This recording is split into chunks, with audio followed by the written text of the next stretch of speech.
कहानी की शुरुआत में हम साइबेरिया की एक जेल को देखते हैं, जहां ढेर सारे जर्मन सोल्जर्स को लाइन से खड़ा कर दिया गया था। दरअसल वर्ल्ड वॉर 2 के खत्म होने के बाद रशिया ने बहुत से जर्मन सोल्जर्स को कैदी बना लिया था और उनसे कोयले की खानों में दिन रात काम करवाने लगे। हालांकि इस जेल की सिक्योरिटी काफी कम थी, लेकिन इसके बावजूद भी कोई इस जेल से भागने की कोशिश नहीं करता था, क्योंकि इस जेल के चारों तरफ बर्फ ही बर्फ थी और यह जेल किसी भी इंसानी बस्ती से पूरे दूर थी। इसलिए अगर कोई कैदी इस जेल से भाग भी गया तो साइबेरिया की जमा देने वाली सर्दी में उसकी मौत पक्की थी। ये जेल चारों तरफ हजारों किलोमीटर दूर फैली हुई बर्फ के बीच में बनाई गई थी, इसीलिए कोई भी कैदी यहाँ से भागने का सोच भी नहीं सकता था। लेकिन इन कैदियों में एक कैदी ऐसा भी था जो बहुत ही शार्प माइंड था और वो इस जेल से भागकर अपनी बीवी और बेटी के पास जाना चाहता था। इस कैदी का नाम क्लेमन फायरल था, जिसे इस जेल में पूरे 25 साल की सजा काटनी थी और क्लेमन ऐसा बिल्कुल भी नहीं चाहता था कि उसकी आधी जिंदगी इसी जेल में बीत जाए। क्लेमन किसी भी हालत में इस जेल से भागना चाहता था।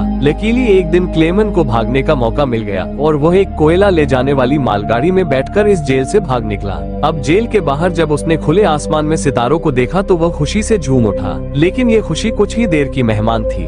थोड़ी दूर चलने के बाद उस मालगाड़ी को रोक दिया गया और जब क्लेमन ने बाहर झांक कर देखा तो एक रशियन सोल्जर बंदूक ताने उसके सामने खड़ा था।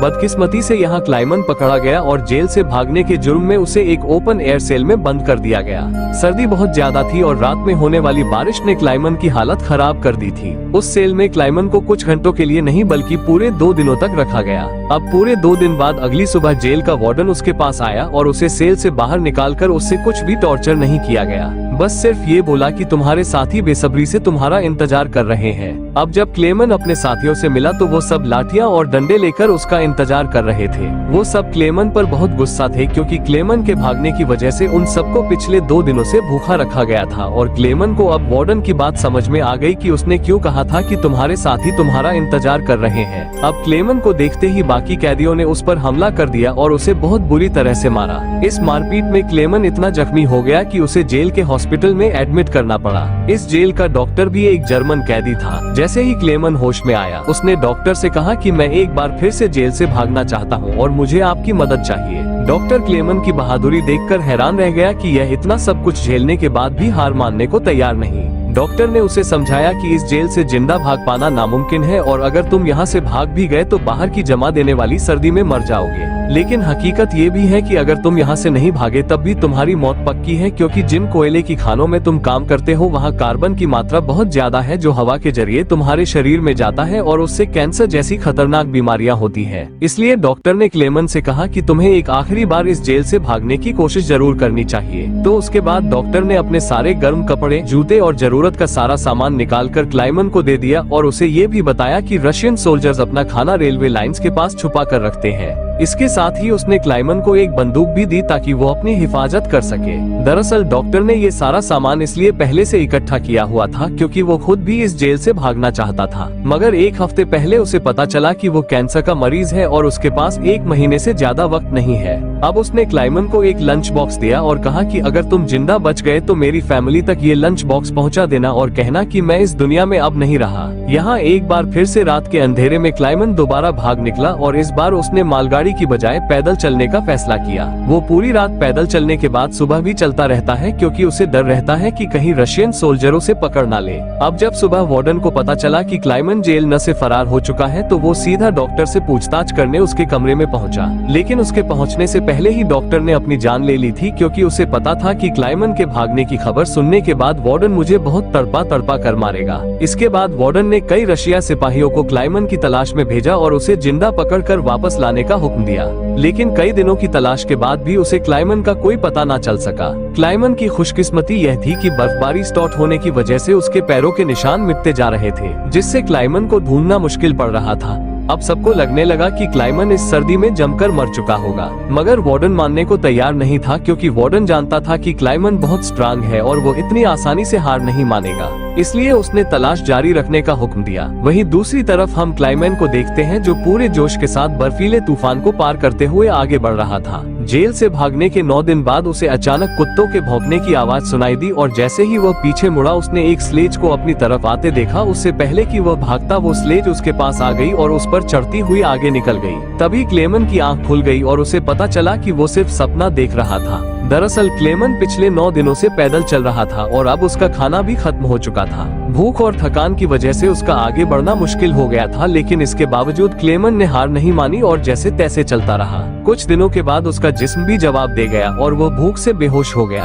अब कुछ घंटों बाद जब उसे होश आया, उसने अपने आसपास एक अजीब सी आवाज सुनी। तभी उसने एक सील को देखा और ये देखते ही उसकी आंखें चमक उठी। उसने फौरन अपनी बंदूक निकाली और पूरी ताकत के साथ निशाना लगाने की कोशिश की, लेकिन थकान और कमजोरी की वजह से उसका निशाना गलत हो गया और वो सील वहाँ से भागने लगी। क्लेमन, जिसे कई दिनों बाद जिंदा रहने की एक छोटी सी उम्मीद मिली थी, वो इस उम्मीद को हाथ से नहीं जाने दे सकता था। क्लेमन फौरन उसके पीछे दौड़ा, लेकिन दौड़ते वक्त क्लेमन बर्फ टूटने की वजह से पानी में गिर जाता है, जिससे उसके पैर में चोट आ जाती है।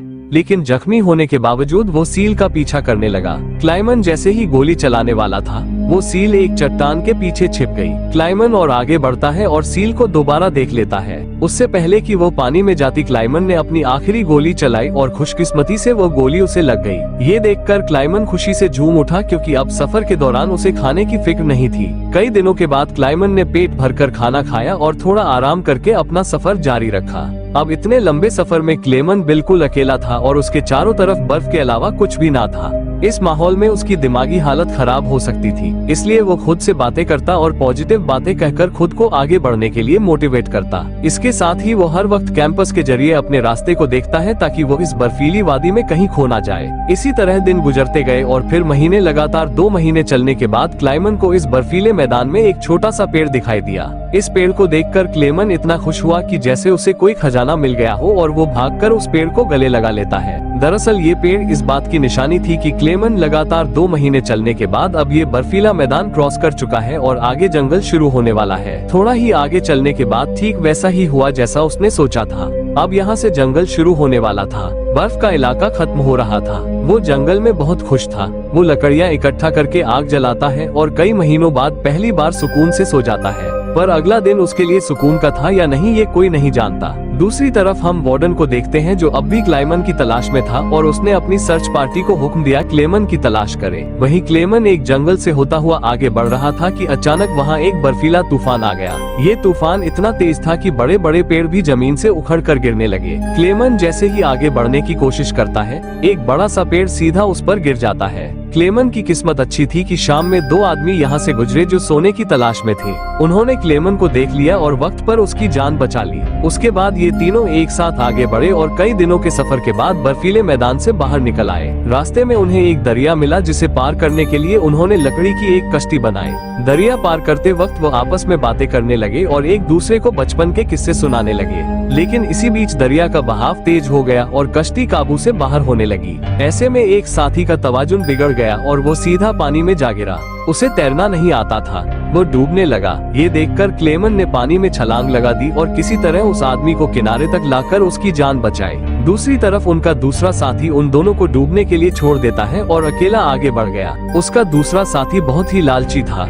उसे लगा कि वह दोनों मर गए होंगे और लालच के चलते उसने अपने दोस्त का सोना भी खुद के पास रख दिया। थोड़ी देर बाद जब क्लेमन और दूसरा आदमी टेंट तक पहुंचे तो उस आदमी को अपने दोस्त पर बहुत गुस्सा आया और उसने उसे गोली मारकर उसकी जान ली। उसके बाद क्लेमन और वो आदमी ने सामान उठाया और सफर जारी रखा। वे दोनों कई महीनों तक इसी उम्मीद पर चलते रहे कि कोई इंसानी आबादी उन्हें मिल जाए। लेकिन दोबारा सर्दियों का मौसम आ गया और हर तरफ के जंगलात बर्फ की सफेद चादर में छुप गए। उस आदमी ने जो सामान उठाया था वो काफी भारी था, इसलिए उसे बर्फ में चलने में मुश्किल हो रही थी।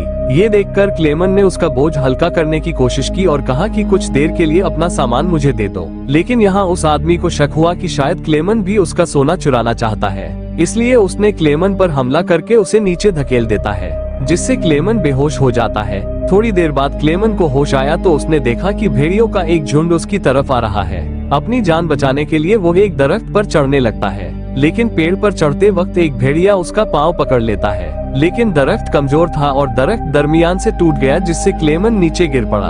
अब क्लेमन को लगा कि उसकी मौत पक्की है। तभी अचानक गोली चलने की आवाज आई। क्लेमन ने आंखें खोली तो उसने देखा कि कुछ भेड़िए मर चुके हैं और जो जिंदा थे वह भाग चुके हैं। दरअसल इलाके के शिकारियों ने आकर उसकी जान बचाई। वो उसे अपने गांव ले गए जहां गांव के लोगों ने उसका इलाज किया। बरसों की मेहनत के बाद क्लेमन एक इंसानी आबादी तक पहुंच चुका था। लोगों को देखकर उसे बेहद खुशी हुई। कई दिनों तक वो गांव में रुका और लोगों ने उसकी खूब खातिरदारी की। एक दिन गांव में एक लेटर आया जो किसी और का नहीं बल्कि खुद वार्डन का था। इसमें लिखा था कि एक जर्मन फौजी हमारी जेल से फरार हो चुका है और अगर किसी ने उसे पनाह दी तो वो गद्दार कहलाएगा। अब ना चाहते हुए भी क्लेमन को ये गांव छोड़ना पड़ा, क्योंकि अगर वो यहाँ से नहीं जाता तो वार्डन इस गांव वालों को भी सजा देते। जाने से पहले गांव के लोगों ने उसे खाने पीने का सामान और एक शिकारी कुत्ता दे देते हैं। इस लंबे सफर में अब क्लेमन का एक साथी भी बन गया है, इसलिए अब उसे अकेलापन महसूस नहीं हो रहा था। वे दोनों कई दिनों तक चलते रहे। रास्ते में उन्हें एक लकड़ी की फैक्ट्री नजर आई और कुत्ता खाने की तलाश में उसकी तरफ दौड़ा। अब क्लेमन अपने कुत्ते को बचाने के लिए मिल के अंदर गया। वहाँ वर्करों ने क्लेमन को पहचान लिया और उसे मालिक के पास ले गए। वहाँ जाकर क्लेमन ने मालिक को अपनी पूरी कहानी सुनाई, जिससे सबको क्लेमन पर तरस आया। उन्होंने उसे खाना खिलाया और जर्मनी जाने वाली ट्रेन में बिठा दिया। क्लेमन खुश था कि वो जल्द अपने घर पहुँच जाएगा, लेकिन वह नहीं जानता था कि मिल के मालिक ने उसकी खबर वार्डन को दे दी है। अब वार्डन अपने सिपाहियों के साथ स्टेशन पर उसका इंतजार कर रहा था, लेकिन स्टेशन पहुंचने से पहले क्लेमन ने दूर से रशियन सोल्जर्स को देख लिया और मौका मिलते ही ट्रेन से कूदकर भाग निकला। मगर बदकिस्मती से रशियन सिपाहियों ने उसे देख लिया और उसका पीछा करने लगे। क्लेमन ने जल्दी से पटरियां पार की, लेकिन अचानक ना जाने वार्डन कहां से सामने आ गया। ये देखकर क्लेमन का दिल घबरा गया, क्योंकि अब उसे लगा कि उसकी बरसों की मेहनत जाया हो गई। अब इससे पहले कि वार्डन उसे गिरफ्तार करता, क्लेमन के कुत्ते ने वार्डन पर हमला करके उसे काट लिया और यूं एक बार फिर से क्लेमन को भागने का मौका मिल गया और वह पूरी जान लगाकर यहाँ से भागने लगा। लेकिन तभी उसे गोली चलने की आवाज आई और जब उसने पीछे मुड़कर देखा तो उसने अपने कुत्ते को मरा हुआ देखा। ये देखकर क्लेमन को काफी दुख हुआ, लेकिन इसके बावजूद भी वो रुका नहीं और अपनी पूरी ताकत से आगे बढ़ता रहा। उसके बाद वो पुल के ऊपर चढ़ा और नीचे से गुजर रही ट्रेन के ऊपर कूदकर वहां से भाग निकला और कुछ इस तरह से वो वार्डन के हाथों से फिर बच निकला। अब ऐसे ही दिन गुजरते गए और क्लेमन आहिस्ता आहिस्ता इस सफर में आगे बढ़ता रहा। देखते ही देखते साल 1952 आ गया और अब क्लेमन को जेल से भागे हुए पूरे 7 साल हो चुके थे। वो उस वक्त सेंट्रल एशिया में था और एक गांव के मेले में इधर उधर भटक रहा था। उस मेले में उसने खाने पीने की अलग अलग चीजें देखी। खाने को तो उसका मन कर रहा था, लेकिन उसके पास पैसे नहीं थे, इसलिए वो दिल पर पत्थर रखकर आगे बढ़ गया। तभी उसकी नजर 2 लड़कियों पर पड़ी जो मेले में पैनकेक बेच रही थी। क्लेमन ये पैनकेक तो खाना चाहता था, लेकिन उस बेचारे की जेब में 1 पाई तक नहीं थी, इसलिए वो मायूस होकर आगे चलने लगा। पर तभी उनमें से एक लड़की को उस पर तरस आ गया और उसने पैनकेक का एक हिस्सा तोड़कर क्लेमन को दे दिया। पहले तो क्लेमन को थोड़ा अजीब लगा, फिर उसने लड़कियों का शुक्रिया अदा करते हुए वो पैनकेक खा लिया। अब इस मेले में एक जयेश आदमी भी था जिसने ये सब कुछ देख लिया था। उसके बाद क्लेमन एक चर्च में गया और यह आदमी भी उसका पीछा करते हुए चर्च में आ पहुंचा। दरअसल यह आदमी भी किसी जमाने में एक कैदी हुआ करता था, इसलिए उसने क्लेमन को पुलिस के हवाले नहीं किया और उसकी मदद करने की कोशिश की। उसके बाद वो क्लेमन को लेकर अपने घर गया, जहां क्लेमन ने कई साल बाद शेव की और अपने पुराने होली में वापस आया। फिर उस आदमी ने क्लेमन को एक नया पासपोर्ट दिया ताकि वो रशिया के बॉर्डर को क्रॉस करके जर्मनी पहुंच सके। क्लेमन उस आदमी से बहुत खुश हुआ। जाने से पहले क्लेमन ने उसका शुक्रिया अदा किया और रशिया और जर्मनी की बॉर्डर की तरफ निकल पड़ा। कुछ हफ्ते बाद क्लेमन रशिया के बॉर्डर तक पहुंच गया और वहां मौजूद रशियन सिपाही को अपना पासपोर्ट दिखाया। यहाँ क्लेमन को ये डर था कि कहीं वो सिपाही उसे पहचान न ले या उसका जाली पासपोर्ट पकड़ा ना जाए, लेकिन खुशकिस्मती से ऐसा कुछ नहीं हुआ और सिपाही ने क्लेमन को बॉर्डर पार करने की इजाजत दे दी। अब ये देखकर क्लेमन को इतनी खुशी हुई कि वह चाहकर भी अपनी हंसी नहीं रोक पाया।